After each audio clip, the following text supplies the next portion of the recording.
સુરતમાં પ્રેમીએ જ પોતાની પ્રેમિકાની હત્યા કરી દીધી હોવાની ઘટના સામે આવતા સમગ્ર પંથકમાં ભારે ચકચાર મચી છે। શહેરના કતારગામ વિસ્તારમાં પ્રેમ સંબંધમાં અન્ય સાથે સંબંધો હોવાની શંકા જતા ગુસ્સે ભરાયેલા પ્રેમીએ પોતાની પ્રેમિકાને મોતને ઘાટ ઉતારી છે।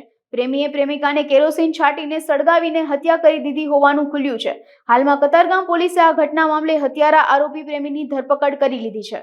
ગઈકાલે રાત્રે કતારગામ લલિતા ચોકડી ખાતે એક ખૂનનો બનાવ બનેલ છે, જે બનાવ અનુસંધાને આ કામના ભોગ બનનાર બેનની દીકરીએ કતારગામ પોલીસ સ્ટેશનમાં ફરિયાદ આપતા ગુનો રજીસ્ટર કરવામાં આવેલ છે અને આ ગુનાની તપાસ કતારગામ પોલીસ ઇન્સ્પેક્ટર શ્રીએ હાથ ધરેલ છે। આ કામે બનાવની હકીકત એવી છે કે આ કામના જે આરોપી જે છે એમની શંભુભાઈ ભુરિયા કરીને એની મરણ જનાર સાથે છેલ્લા 8 વર્ષથી પ્રેમ સંબંધ હતો, આમ તેને કહીએ કે લગ્નેતર સંબંધ હતો।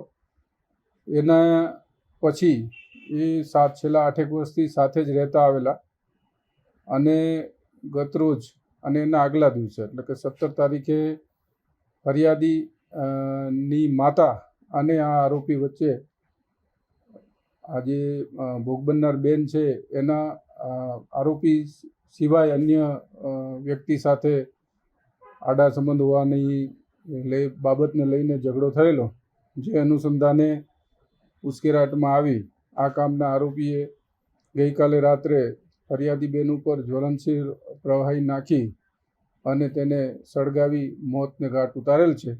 જે અનુસંધાને ગુનો રજીસ્ટર થતાં સ્થાનિક પોલીસે ત્વરિત કાર્યવાહી હાથ ધરી આરોપીની ગુનાના કામે ડિટેઇન કરી આગળની તપાસ હાથ ધરેલ છે।